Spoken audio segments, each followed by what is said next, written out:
योग शाटिका योगेंदु देवनी रचना 64મી ગાથાની ચર્ચા આપણી ચાલી કે ત્યાગી આત્મધ્યાની મહાત્મા જ ધન્ય છે.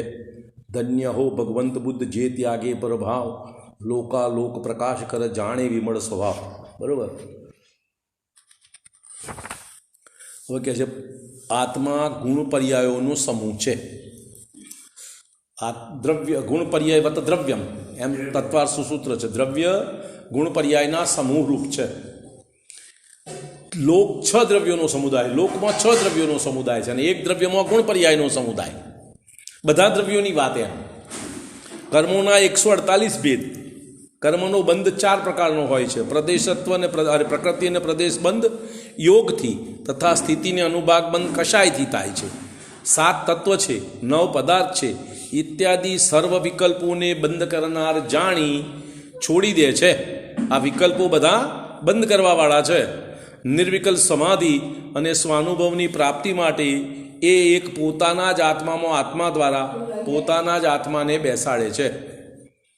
બરોબર. હવે કહે છે આ રીતે જે જ્ઞાની અને વિરક્ત પુરુષ સંસારના સર્વ પ્રપંચો, પ્રપંચો એટલે વિસ્તાર, પ્રપંચ એટલે કાવા દાવા નહીં, પ્રપંચનો અર્થ થાય વિસ્તાર.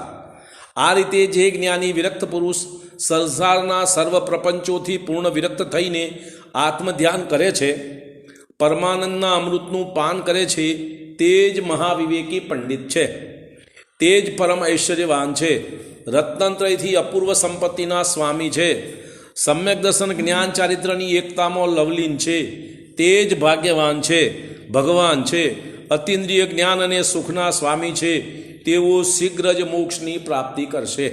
અહીંયા સુધીની કાલે આપણે વાત થઈ હતી.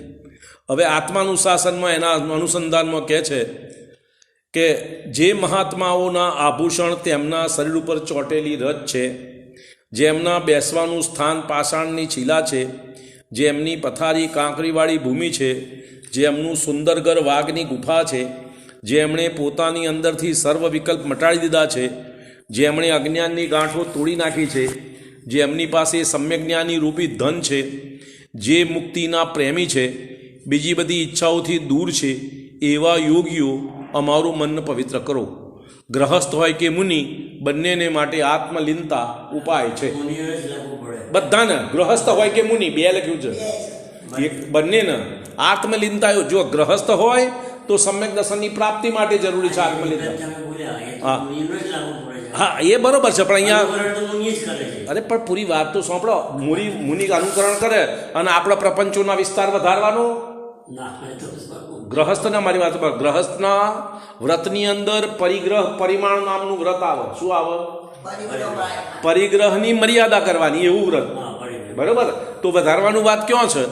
દરેકને પોતાની યોગ્યતા અનુસાર સમજવાનું. બરોબર. અને લીનતા તો ગ્રહસ્થ મુનિ બંને માટે છે.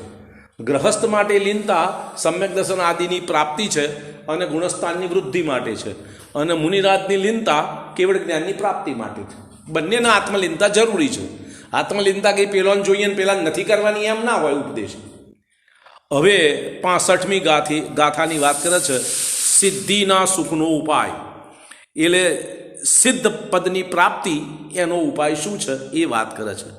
મુનિજન કે કોઈ ગૃહી એટલે ગ્રહસ્થ, જે રહે આત્મલીન, જે આત્મામાં લીન રહે, શીઘ્ર સિદ્ધ સુખ તે લહે એમ કહે પ્રભુજીને, એ શીઘ્ર સિદ્ધ પદની પ્રાપ્તિ કરે. ગ્રહસ્થ હોય કે મુનિ કોઈ પણ હોય, જે પોતાના આત્માની અંદર વાસ કરે છે તે શીઘ્ર જ સિદ્ધ પદનું સુખ પામે છે. જીનેન્દ્ર દેવે આમ કહ્યું છે. બરોબર. હવે અહીંયા આગળ એનો ભાવાર્થ કહે છે આત્મિક અતિન્દ્રિય આનંદને સિદ્ધ સુખ અથવા સિદ્ધોનું સુખ કહે છે. કોને? અતિન્દ્રિય આનંદને સિદ્ધ અવસ્થાનું સુખ કહે છે. સાચું સુખ એ છે જેવો શુદ્ધાત્માનો અનુભવ સિદ્ધ ભગવાનોને છે, તેવો જ શુદ્ધાત્માનો અનુભવ જ્યારે થાય છે ત્યારે જેવું સુખ સિદ્ધો વેદન કરે છે તેવું જ સુખ શુદ્ધાત્માનું વેદન કરનારોને થાય છે. શું કહ્યું? કે સિદ્ધ ભગવાનને જેવું સુખ છે વેદન અનુભવમાં, એવું વેદન જ્યારે આ જીવ આત્માનુભૂતિ કરે ત્યારે એને એવું જ વેદન હોય. સારું ખોટું નહીં, ઓછું વધતું હોય, સારું ખોટું નહીં. આત્મદનની વાત કાળ એટલો ખરાબ ખરાબ કાળ છે. મારી વાત બિપિન ખબર આ કાળ ખરાબ છે તું કહું છું કે હું કહું છું? બધા કે ના, ખોટી વાત છે. મુનિરાત તો ના કહે છે. આ કાળ પણ મારી વાતો પર અહીંયા આગળ મુનિરાત તો કહે છે કે પંચમ કાળના અંત સુધી શ્રાવક શ્રાવિકા અને મુનિ આર્જિકાનો સદભાવ રહે છે. હા, તે એ આત્માલીન નહીં. શ્રાવક કોને કહેવાય? જે સમ્યક દ્રષ્ટિ હોય તે. સમ્યક દ્રષ્ટિ કોને કહેવાય? જેના આત્મા અનુભૂતિ થઈ હોય તે. તો નથી થઈ ના પાડે છે શાસ્ત્ર. અરે મારી વાત તું તારી દલીલ છોડી દે. શાસ્ત્ર શું કહે છે એ વાત પર મારે તારી દલીલનો શું જવાબ આપવો? શાસ્ત્ર શું કહે છે કે આ અત્યારે તમે સમ્યક દર્શન પ્રાપ્ત કરી 7મા ગુણસ્થાન સુધી જઈ શકો છો. તો પછી કાળનો દોષ ક્યાં રહ્યો? 7મા ગુણસ્થાનથી ઉપર જવું હોય તો કાળનો દોષ એ ના જવાય. અત્યારે શું કહ્યું બિપિન? કયું? ચોથા તો તમારે આત્મા અનુભૂતિ કરવી હોય નમાત્માનો આનંદ. બીજું કયું? આનંદ. હા, તો એ અત્યારે થઈ શકે કે ના થઈ શકે? થઈ શકે. એમાં કાળનો દોષ નથી કોઈ. તમે ભ્રમણામાં છો એ તમારી ભ્રમણા તમે મટાડો. શું વાત છે? બરોબર. તમે ભ્રમણામાં છો, તમારી ભ્રમણા આપણે મારા મટાડવાની, તમારે મટાડવાની. આચાર્ય તો કહે છે થઈ શકે. હવે તમારા આચાર્યની વાત નથી માનવી અને બધા કહે છે એમ માનવું છે, તમારી ઈચ્છા. એમ તો હું શું કરું? તમને કોનું મહત્વ છે એની વાત તમે માનશો. બરોબર. તમને આચાર્યનું મહત્વ હોય તો આચાર્યની વાત કબૂલ કરશો. આચાર્યનું મહત્વ નહીં હોય, તમને જેનું મહત્વ છે એની વાત માનશો. હા, એમ. તો આત્મિક અતિન્દ્રિય આનંદ સિદ્ધ ભગવાનને જેવું સુખ અને સિદ્ધોનું સુખ છે તેવું શુદ્ધાત્માનો અનુભવ કરનારને જ્યારે થાય ત્યારે જેવું સિદ્ધ ભગવાનનું સુખ વેદે છે એવું સુખ શુદ્ધાત્માનું વેદન કરનારને હોય છે. એટલે સમ્યક દ્રષ્ટિ શ્રાવક જ્યારે સમ્યક દ્રષ્ટિ જીવ જ્યારે આત્મા અનુભૂતિમાં હોય ત્યારે એને જે સુખનું વેદન હોય છે એવા જ સુખનું વેદન સિદ્ધ ભગવાનને હોય છે, જુદા પ્રકારનું નહીં. એનું અત્યારે શ્રાવકનું વેદન થોડોક સમય ચાલે પછી છૂટી જાય છે. સિદ્ધ ભગવાનનું સાદી અનંત કાળ એનું છૂટવાનું નથી. એટલો ફરક. હવે મહત્વનો પોઈન્ટ આવે છે. આત્મિક આનંદનો સ્વાદ એટલે અનુભૂતિ, આત્મિક આનંદનું વેદન જે સાધનથી થાય તે જ મોક્ષનો ઉપાય છે, બાકીનો કોઈ નહીં. એવું અનુભૂતિમાં, આનંદમાં, વેદનમાં જ્યારે આ અતિન્દ્રિય આનંદનો ભોગવટો શરૂ થાય એ જેનાથી થાય તે મોક્ષનો ઉપાય. તમે નક્કી કરી લો તમને જેનાથી થાય છે. આચાર્ય તો કહેતા આ રીતે થશે અને તમારે નથી માનવું તો તમે બીજી રીતે કરો. થાય છે, નથી થતું તો પછી આચાર્યની વાત માનજો, અથવા તો પહેલો માનો તો ભલી. શું થયું? મેં તમને કહ્યું, મેં તમને પૂછ્યું હવે મારે મુંબઈ જવું છે, તમે કહો દક્ષિણ દિશામાં જવું પડે. ના, હું તો ઉત્તરમાં જઈએ. સારું, જા ઉત્તરમાં જઈને આગળ પૂછ્યું ક્યાં જવાનું? મુંબઈ જવું છે. તા કે ના, પાછા જાઓ. નહીં, હું તો આમ જ જઈએ. 10 ગામડો ફર્યો આગળ, બધા એક જ જવાબ, પાછો જા. આમ થાકીને મોનું હોય તો મોન તો પહેલાંથી અહીં મોનું તો સારી વાત છે. અહીં તો તને કહ્યું તું દક્ષિણમાં જવાનું. તો આચાર્ય તો કહે છે કે આત્મિક આનંદનો ઉપાય આ છે. તું ના માનું તો તારી મરજી, પણ જેનાથી થાય એ કારણ તું પ્રયત્ન કર. આચાર્ય શું કહે છે? અનાદિથી આજ સુધી કોઈ પણ જીવોને બીજી કોઈ રીતે આત્મા અનુભૂતિ થઈ નથી, આ રીતે જ થઈ છે. હવે એ તારે નથી માનવી, તારે નવી રીત કાઢવી છે તો કાઢ. 7 તત્વોનો વિચાર ચિંતન મનન પૂર્વક મન વિશ્રામ પામે તારા આત્મા અનુભૂતિ થાય. વસ્તુ વિચારત ધ્યાવતે મન પામે વિશ્રામ, રસવાદિત સુખ ઉપજે અનુભવ યાકો નામ. એક હોય 3 કાળમાં પરમાર્થનો પંથ, પ્રેરે જે પરમાર્થને તે વ્યવહાર સંમત, એ વ્યવહાર માન્ય, બાકીના બધા વ્યવહાર જૂઠા. તમારે કહેવાય તો કોણ ના પાડે છે? તમારા જે તુક્કા લગાવવા હોય લગાવજો. કોઈ ને મારી વાત સાંભળો. ઋષભનાથ ભગવાનના સમોસરણ, ઋષભનાથ ભગવાનની હાજરીમાં એમનું સમોસરણ બિરાજમાન છે અને મારીચીના જીવે એમનો પુત્ર. મારીચીના જીવે 363 પાખંડમત ચલાયા. તે એને કોને ના પાડી, કોને રોક્યું? ચલાય, તારે જે કરવું હોય કર. શું કર્યું? અસંખ્યાત ભવ આંકડાના લીધા. આખા 1 કોટી પૂર્વના સંસાર રખડ્યો અને છેલ્લે આ વાત મોની તારે સમ્યક દર્શન થઈને ભગવાન થયું. તારે એમ જ કરવું છે, પહેલું મોનવું છે. વિચાર. બરોબર. રખડીને પછી મોન્યું તો આજ ને, મુનિરાજનો ઉપદેશ માન્યો તારે સમ્યક દર્શન થયું ને, અને પાછું આજ માર્ગે આવ્યો તારે ભગવાન થયો. હવે તારે એના જેમ રખડીને માનવું હોય તો એમ કર, અને સીધું માનવું હોય તો કબૂલ કર. અને બીજા પુત્રો નિગોદમાંથી આવ્યા, ભગવાનની વાત કબૂલ કરી, તરત દીક્ષા લીધી અને મોક્ષ થઈ જતા રહ્યા, કેવળ જ્ઞાન પ્રાપ્ત કરી. એ જ ભવે એમની વાત મોની, પેલા એ ના મોની, શું કરશો? તમારે જે કરવું એ કરો. શાસ્ત્રની વાત તો આ છે. ભરત શું છે? બરોબર. મનના તુક્કા ના પણ ઓમ ના હોય ને, અત્યારે તો ઓમ હોય ને. એટલે તારા શાસ્ત્રની વાત માનવી છે કે તારા તુક્કા લગાવવા છે? શું કરવું છે? તારા તુક્કા છોડ. આ શાસ્ત્ર સ્વાધ્યાય કરવા શું કરવા બેઠા? આપણા મનના વિચારો છોડી અને શાસ્ત્ર અનુકૂળ વિચારો કરતા થઈએ, એવી વિચારધારા પ્રકટ કરીએ, એવી વિચારધારા અપનાવીએ. એના માટે તો શાસ્ત્ર સ્વાધ્યાય છે. શેના માટે કરવાનું છે? બરોબર. ફરીથી બોલું છું, આત્મિક આનંદનો સ્વાદ જે સાધનથી થાય તે જ મોક્ષનો ઉપાય છે. અથવા આત્મિક આનંદ સુખનું સાધન છે, બીજું કોઈ સુખનું સાધન છે જ નહીં. બરોબર. કેમ કે સ્વાનુભવમાં સમ્યક દર્શન જ્ઞાન ચારિત્ર એ ત્રણેય ગર્ભિત છે. સ્વાનુભૂતિમાં સમ્યક દર્શન જ્ઞાન ચારિત્ર ત્રણેયનો સમાવેશ થઈ જાય.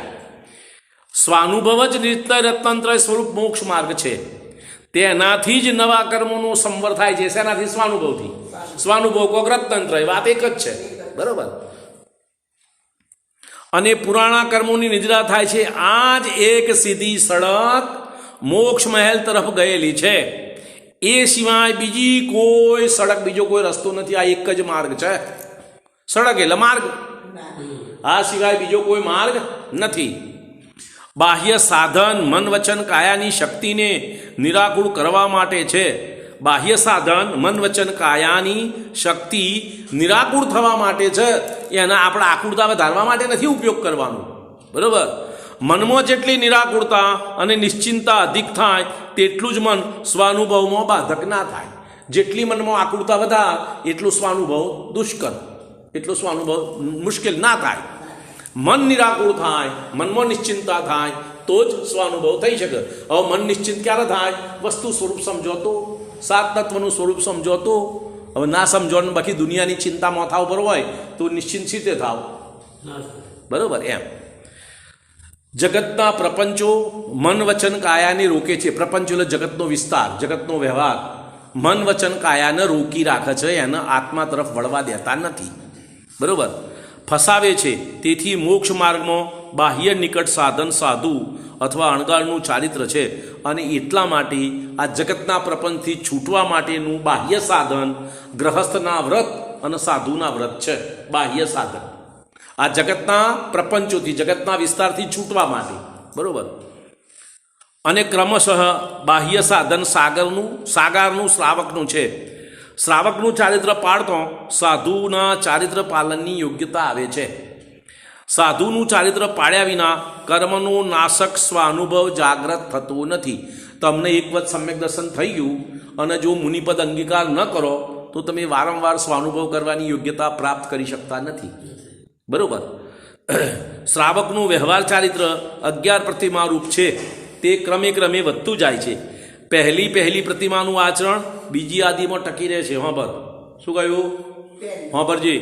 પહેલી પ્રતિમાનું આચરણ બીજી પ્રતિમા આદિમાં ટકી રહે છે. એના સહિત બીજી પ્રતિમા હોય, 2 સહિત ત્રીજી હોય, 3 સહિત ચોથી હોય. એમ 5મી પ્રતિમા ધારણ કરી નાખીને બીજી ત્રીજીનું ઠેકાણું નહીં, એમ ના હોય. પ્રતિમા ક્રમ સાથે, ક્રમ અને સાથે.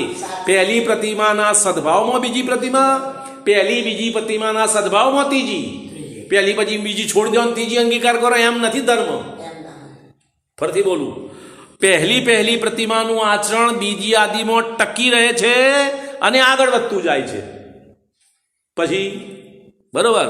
તેનું સંક્ષેપમાં સ્વરૂપ આ પ્રમાણે છે. 11 પ્રતિમા વાળાને 11 હોય.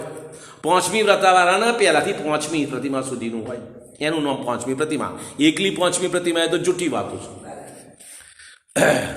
સાવકાચારમાં વાત તો છે, પણ આ તો તમને બધા જ્યારે શાસ્ત્રનો આધાર કહો તો મને મોડાઈ ના હોય ક્યાં કેવું શું લખ્યું છે. પણ તમે મોનો તો હવે અહીંયા આગળ 11 પ્રતિમાની વાત કરે છે.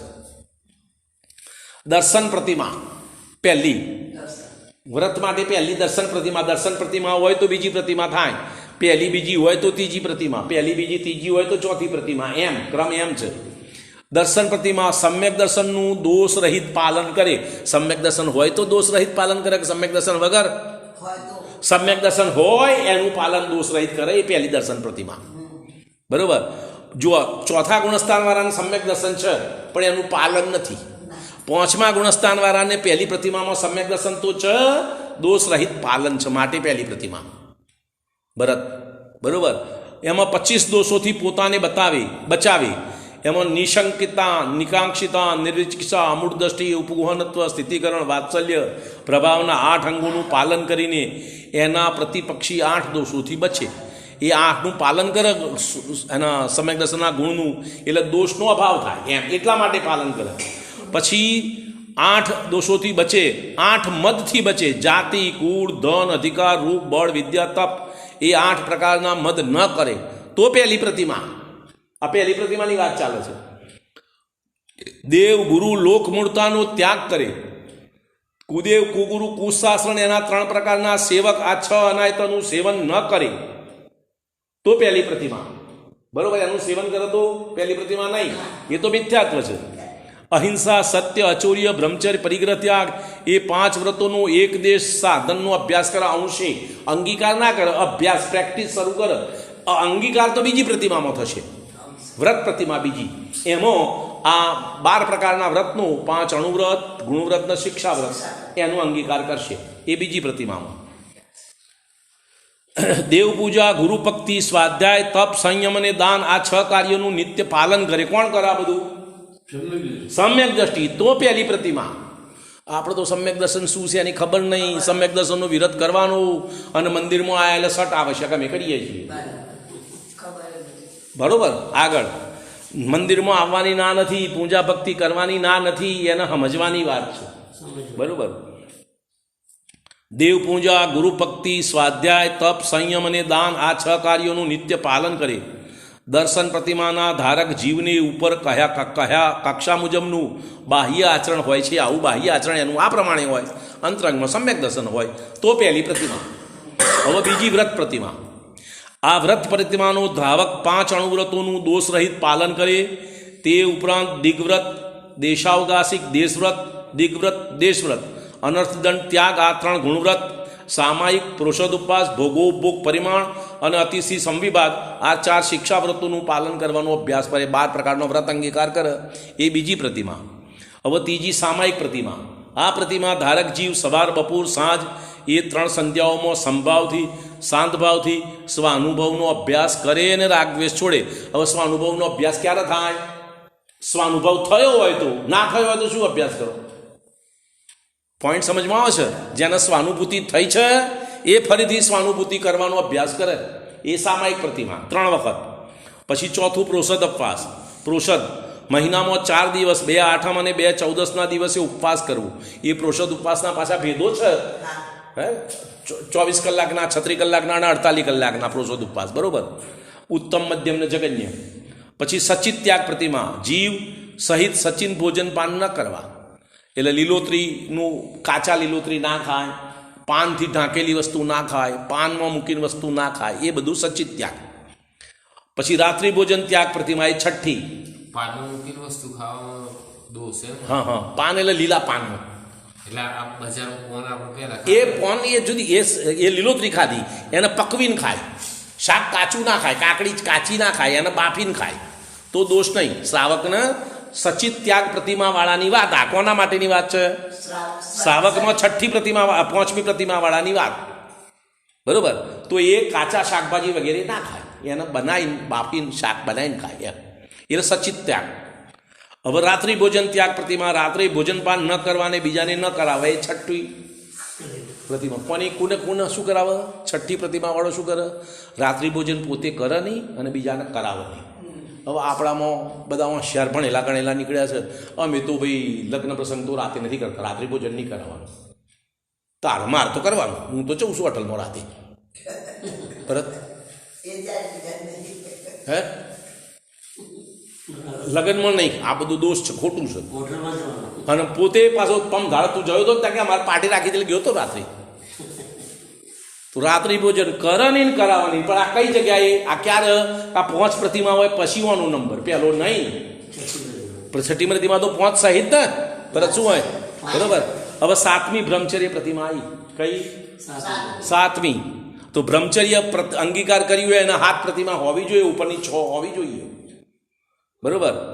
મન વચન કાયાથી બ્રહ્મચર્ય પાળવું, સ્વ સ્ત્રીથી પણ વિરક્ત થઈ જવું, પોતાની સ્ત્રીનો પણ ત્યાગ કરે, એનું નામ બ્રહ્મચર્ય પ્રતિમા, બરોબર. આરંભ ત્યાગ પ્રતિમા. હવે 8મી, ખેતી વેપાર આદિ આરંભના કાર્ય ન કરવા, આરંભી હિંસા છોડવી. કોઈ પણ પ્રકારના ધંધા રોજગારનું કાર્ય બંધ કરી દે, ઘરનું ના કરે ને ખેતરનું ના કરે, વેપાર આદિનું ના કરે, સમાજનું ના કરે, કશું ના કરે. 8મી પ્રતિમાવાળો ખાલી પોતે ધર્મ ધ્યાન કરે અને સ્વાધ્યાય વગેરે કરે અને ધાર્મિક ક્રિયાઓમાં જોડાય, બીજા આરંભના કાર્યોમાં ના જોડાય. પછી 9મી પરિગ્રહ ત્યાગ પ્રતિમા, પરિગ્રહનો ત્યાગ, બરોબર. ભૂમિ મકાન ધનાદિનો પરિગ્રહનો ત્યાગ કરી થોડા વસ્ત્ર પાત્ર રાખવા, ઘર છોડીને બહાર એકાંતમાં રહેવું. આ 9મી પ્રતિમાની વાત કરું છું. 9મી પ્રતિમા વગર ઘર છોડવાની મનાઈ છે. 9મી પ્રતિમા પહેલો ઘર છોડ તો દોષનું કારણ છે, અને આ તો 7મી પ્રતિમાવાળા બ્રહ્મચર્ય અંગીકાર કર્યું, ઘર છોડીને જતા રહ્યા ધર્મશાળામાં, શાસ્ત્ર ના કહે છે, બરોબર. હવે 9મી પરિગ્રહ ત્યાગ પ્રતિમામાં ઘર છોડે કે ભૂમિ મકાન આ ધનાદિ પરિગ્રહનો ત્યાગ કરી થોડા વસ્ત્ર અને પાત્ર રાખવા, ઘર છોડીને બહારમાં એકાંતમાં રહેવું, સંતોષપૂર્વક બીજાને ત્યાં નિમંત્રણ મળ્યું હોય તો ભોજન કરવું, પોતે જાતે ના બનાવે, તમે ભોજન આપો. ઘરવાળા તો કરે, અને ઘરવાળાના અનુકૂળતા ના હોય ને કોઈક આજુબાજુવાળા સમાજના સાધર્મી કોઈ આમંત્રણ આપે તો એના ઘેર જઈને ભોજન કરે, એને કોઈ બાત નહીં. આમંત્રણ મળે તો જાય, એ માગે નહીં અને પોતે બનાવે નહીં. અને 10મી અનુમતિ ત્યાગ, લૌકિક કાર્યોમાં સંમતિ આપવાનું છોડી દેવું અને ભોજન પણ એ તો ભોજન ઘરવાળા તો કરે ને, અને બધા જાણતા હોય આહાર માટે આમંત્રણ આપે તો જાય, નહીં તો પોતાના ઘેર તો ભોજન કરે, કોઈ પોતાના ઘેર ના કરે એવું નહીં, અને બીજા આમંત્રણ આપે તો ના જાય એવું એ નહીં. હા, એમ પોતાના ઘેર તો ભોજન કરે, ઘર તો છોડશે, તારા છોડશે. અને 10મી પ્રતિમાવાળો અનુમતિ ત્યાગ, લૌકિક કાર્યોમાં સંમતિ આપવાનું છોડી દેવું, ભોજનના સમયે નિમંત્રણ મળે ત્યાં જવું. જો આમંત્રણ આવે તો જાય, અને કોઈ બાત નહીં કે મારા ઘેર જ જમવું, એવો નિયમ નહીં. ઘેરે જમે ના જમે એવું નહીં, પણ બીજાના ઘેર આમંત્રણ મળે તો જાય ખરું, એને કોઈ બાત નહીં. હવે 11મી ઉદ્દિષ્ટ ત્યાગ પ્રતિમાની અંદર ઘર છોડવાનું છે. હા, એમાં ઘર છૂટે, નિયમ એવો છે, બરોબર. ઉદ્દિષ્ટ ત્યાગ 11મી, પોતાના માટે બનાવેલું ભોજન ન લેવું, ભિક્ષાપૂર્વક ભોજન કરવું. હવે ભિક્ષા આવી, બહાર નીકળે પીછી કમંડળ લઈ અને તમે આહવાન આપો, એમના આમંત્રણ એ વખતે તમે એની જે વિધિ પ્રમાણે તમે ભક્તિપૂર્વક આમંત્રણ આપો તો તમારા ઘેર ભોજન માટે લે, આમંત્રણથી ના આવો. 11મી પ્રતિમાવાળો આમંત્રણથી નહીં, 9મી 10મી વાળો આમંત્રણથી આવે, બરોબર.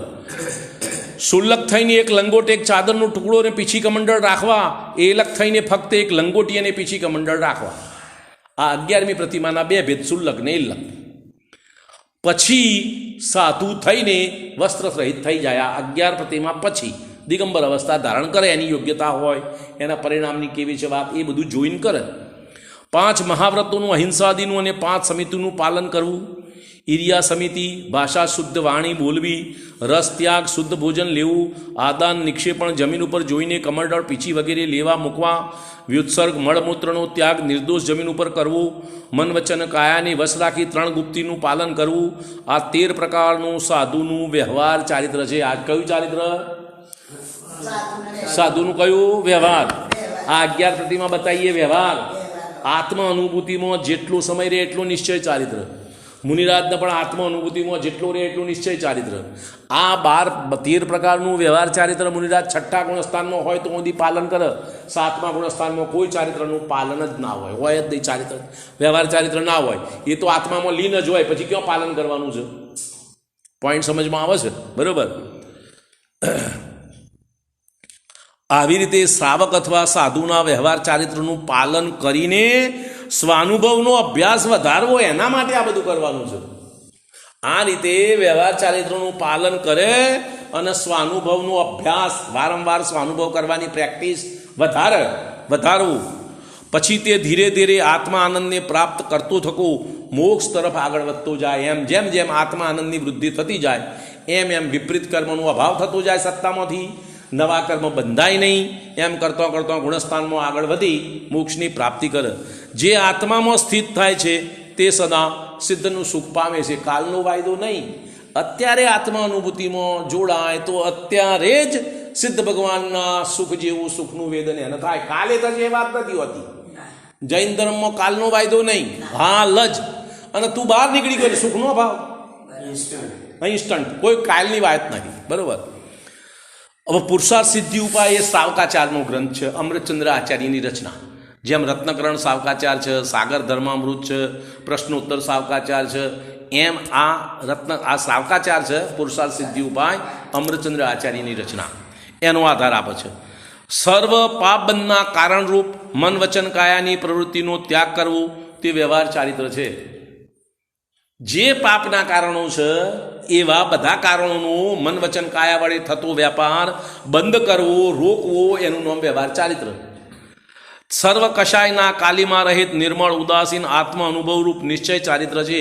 પુણ્ય પાપ બંનેના ભાવોનો અભાવ અને પોતાના આત્મામાં સ્થિરતા, એનું નામ નિશ્ચય ચારિત્ર.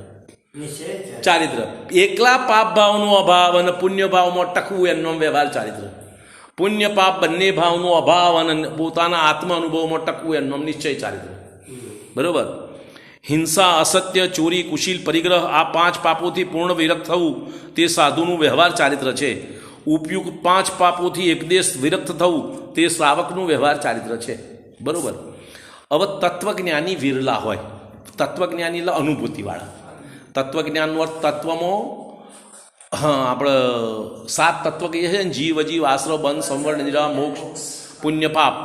એમાં દ્રવ્ય અને ભાવ બેનો ભેદ હોય. દ્રવ્ય પુણ્ય, ભાવ પુણ્ય, દ્રવ્ય આશ્રવ, ભાવ આશ્રવ, દ્રવ્ય સંવર, ભાવ સંવર, દ્રવ્ય નિદ્રા, ભાવ નિદ્રા, દ્રવ્ય મોક્ષ, ભાવ મોક્ષ. એમ એ ભાવ છે એ તત્વજ્ઞાન, અને દ્રવ્ય છે એ વ્યવહાર જ્ઞાન. બંને પ્રકારના પરિણામોને ઓળખવા, બંનેની અવસ્થાને પોતાના પરિણામમાં મેળવીને જાણવી, એનું નામ નિશ્ચય જ્ઞાન, તત્વજ્ઞાન. એમ વિરલા જાણે તત્વને વળી સાંભળે કોઈ, વિરલા જાવે તત્વને વિરલા ધારે કોઈ. કે એક તો પહેલી વાત છે કે આ તત્વનો સાંભળવાવાળા બહુ વિરલા મળશે. બહુ લોકો સાંભળવા તૈયાર નહીં થાય આવા. અને સાંભળ્યા પછી ધારણ કરવાવાળા ઓછા, અને ધારણ કર્યા પછી એને પ્રાપ્ત કરવાવાળા ઓછા. સાંભળ્યું તો ખરું, એક તો પહેલાં સાંભળવા કોઈ નહીં આવે. સાંભળવા આવ્યા હોય તો એને ધારણામાં નહીં રહે, ધારણામાં રહે તો એને અનુભૂતિમાં નહીં લાવો, અનુભૂતિમાં લાવવાવાળા ઘણા ઓછા. એક તો સાંભળવાવાળા ઓછા, એને યાદ રાખવાવાળા ઓછા, અને એને પ્રાપ્ત કરવાવાળા ઓછા. એમ વિરલા, તત્વજ્ઞાની વિરલા એટલે કોઈ કોઈ હોય, એમ કહેવાનો ભાવ.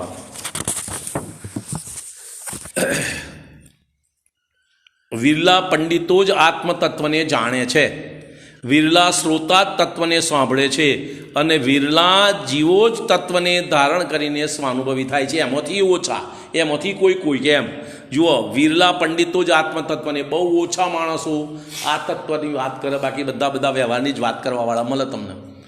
એમાંથી વિરલા શ્રોતા સાંભળવાવાળા બહુ ઓછા મળે, અને જે સાંભળવાવાળા હોય એમાંથી બહુ ઓછા જીવો તત્વને ધારણ કરે, અનુભવમાં, આત્મા અનુભવમાં લે, એવા ઓછા નીકળે. બધા સાંભળવાવાળા આત્મા અનુભવમાં ના જાય. બરાબર. એમ આત્મજ્ઞાનની પ્રાપ્તિ થવી ઘટી કઠણ છે. થોડા જ પ્રાણીઓ આ અનુપમ તત્વનો લાભ પાવી શકે છે. મનરહિત પંચેન્દ્રિય સુધીના જીવો વિચાર કરવાની શક્તિ વિના આત્મા અને અનાત્માનો ભેદ જાણી શકતા નથી.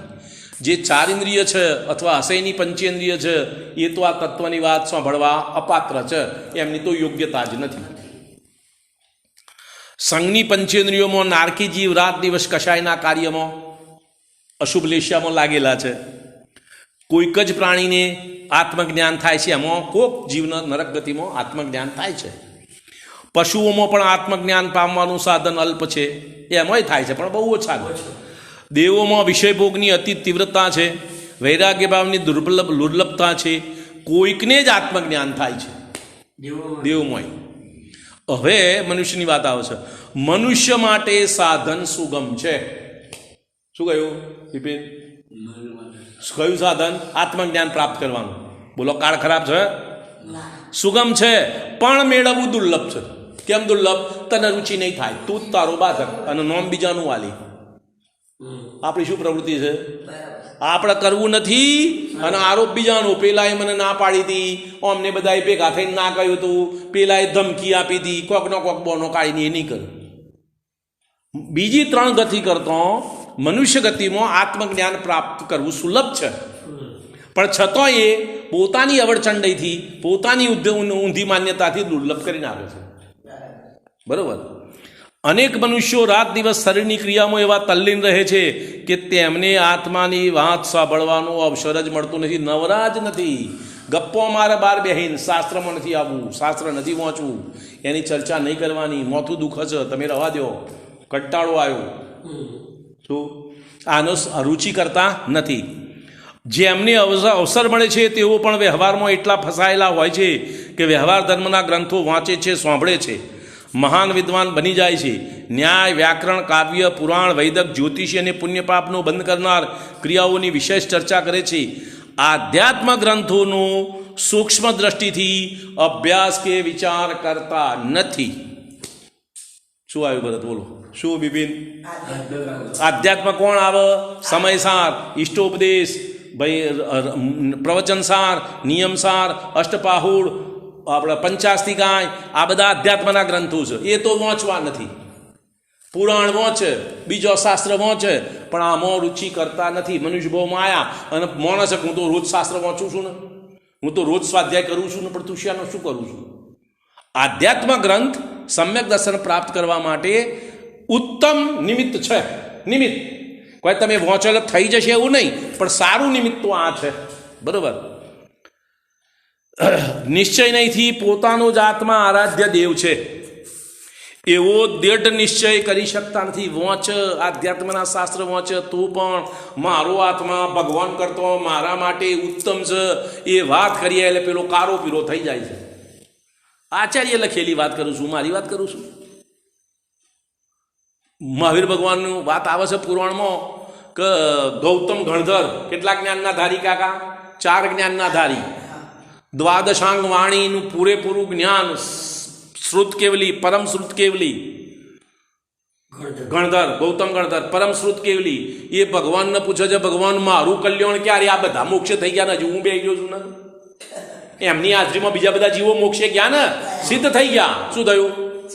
સિદ્ધ થઈ ગયા બીજા જીવો. મહાવીર ભગવાનનો ઉપદેશ સાંભળીને એમની સાથે બીજા જીવો, જે સાધુ અંગ મુનિ પણ અંગીકાર કર્યું, એ બધા સિદ્ધ થઈ ગયા. ગૌતમ ગણધર હજુ બેસી રહ્યા છે.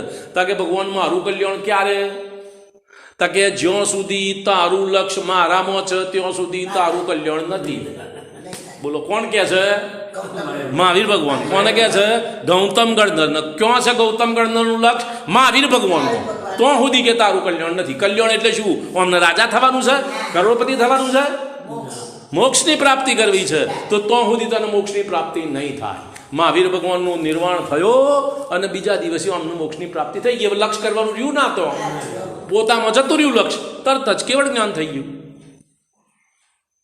શું છે? મારો આત્મા મારા માટે સૌથી મહત્વનું છે. એ વાત જ્યાં સુધી શ્રદ્ધામાં નહીં આવે, કબૂલાતમાં નહીં આવે, ત્યાં સુધી તું તારાનું આત્માનું ધ્યાન કરવા માટે તૈયાર નહીં થવું. કરવાની વાત તો પછી, પહેલાં કબૂલ નહીં કરવું. બરોબર. નિશ્ચય નહીંથી પોતાનો જ આત્મા આરાધ્ય દેવ છે એવો દ્રઢ નિશ્ચય કરી શકતા નથી. અનેક પંડિતો આત્મજ્ઞાન વિરહ કેવળ વિદ્યાના ઘમંડમાં અને ક્રિયાકાંડના પોષણમાં જ જન્મ ગુમાવી દે છે. જેમને મિથ્યાત્વનું અને અનંતાનુબંધી કશાયોનું બળ ઢીલું પડે છે તેવા વિદ્વાનોને જ તત્વની રુચિ થાય છે, અને આત્મજ્ઞાનના વિદ્વાનો બહુ થોડા મળે છે. કર્ણાનુયોગ જ્ઞાન, ન્યાયશાસ્ત્રના, વૈદક જ્ઞાન, પુરાણોના વિદ્વાનો ઘણા મળશે. આધ્યાત્મના વિદ્વાનો બહુ ઓછા મળે છે. જ્યાં સુધી આવા ઉપદેશકો ન મળે ત્યાં સુધી શ્રોતાઓને આત્મજ્ઞાનનો લાભ થવો કઠણ છે. કારણ કે બધાની માન્યતા આ છે, ભગવાનની પૂજા ભક્તિ કરીએ એનાથી ઉત્તમ બીજું કશું નહીં, એમ જ છે બધાના મનમાં. આ એક ભ્રમણા આધ્યાત્મના અભ્યાસથી મળશે. ભગવાનની પૂજા ભક્તિ કરવાની ના છે નહીં. પોઈન્ટ બરોબર સમજજો. એના કરતાં ઉત્તમ પોતાનું આત્મધ્યાન છે એમ સમજવાની વાત છે. એટલી જ વાત. તમે 24 કલાક તો આત્મધ્યાન કરી શકતા નથી.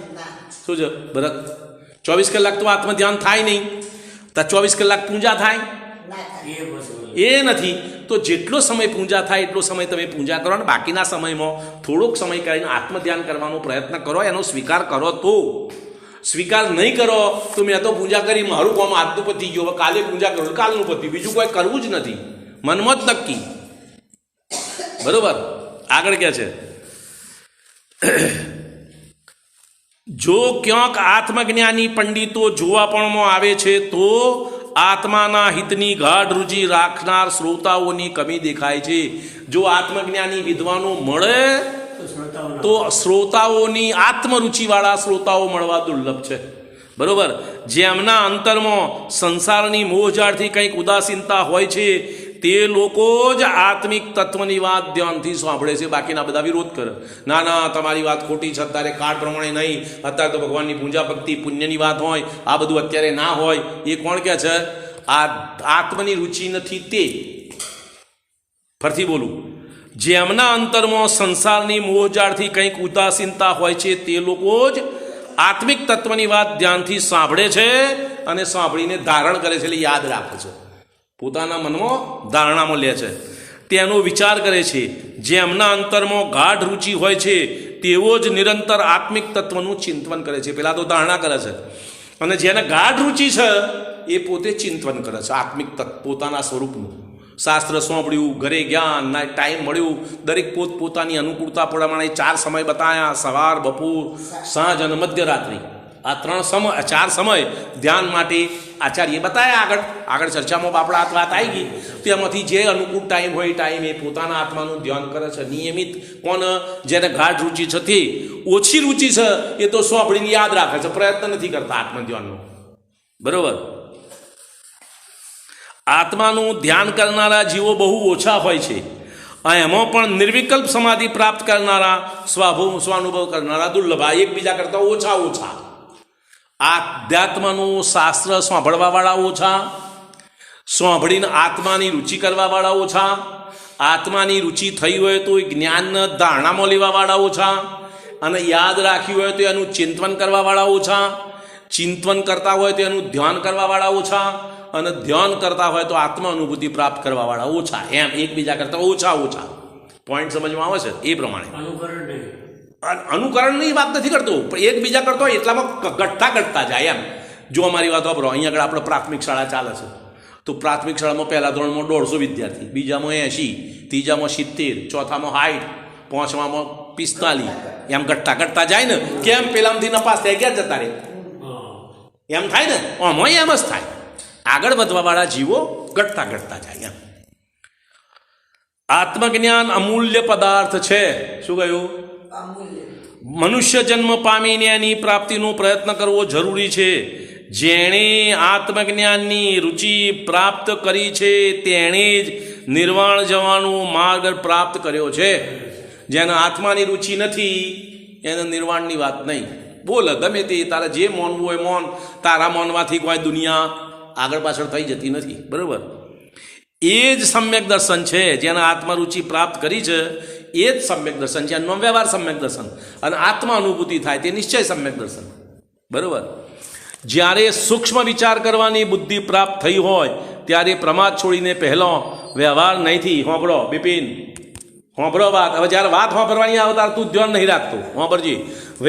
જેને પ્રમાદ વિચાર કરવાની બુદ્ધિ પ્રાપ્ત થઈ છે તેણે પહેલો પ્રમાદ છોડીને વ્યવહાર નહીંથી જીવાજીવ તત્વનું કથન કરનારના શાસ્ત્રો વાંચવા, બંધ અને મોક્ષના વ્યવહાર સાધનનો જાણવા, પછી નિશ્ચય નહીંથી મુખ્યતાથી પ્રતિપાદન કરનારના શાસ્ત્રોનું મનન કરીને પોતાના આત્માને દ્રવ્ય રૂપે શુદ્ધ જાણવું, ભેદ વિજ્ઞાનનું મનન કરવું. જેમ પાણીથી કાદવ જુદો છે તેમ મારા આત્માથી 8 કર્મ, રાગાદી ભાવ કર્મ અને શરીરવાદી 9 કર્મ ભિન્ન છે. આ બધા શાસ્ત્ર વાંચવો, શાંતિથી સાંભળવો. આપણે તો શું થાય છે, અહીંયા આગળ આ શાસ્ત્ર સાંભળવા આવ્યા, 15 દાડા મહિનો આવ્યા, અને વાત અનુકૂળ ના પડી, ના જુદી સા બંધ, નહીં આવવાનું કાલથી શાસ્ત્રમાં, પતી ગયું. શું કરું? કોનો વિરોધ કર્યો? પોતાનો. શાસ્ત્રનો શું વિરોધ કર્યો? તમે તમારો વિરોધ કર્યો, તમારું અહિત કર્યું. શું થાય કાકા?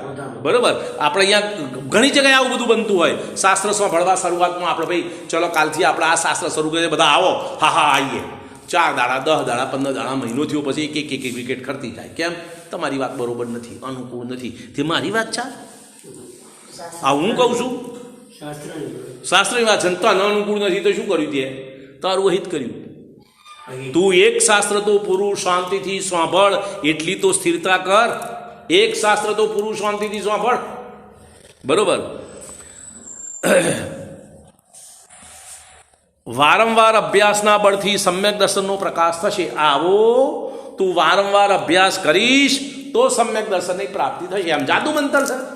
કાલે વાત સાંભળીને તમે આજ મને કહી દો હું કરી નાખું, એમ નથી. આ બરોબર સમય થઈ ગયો છે, આગળની વાત કાલ.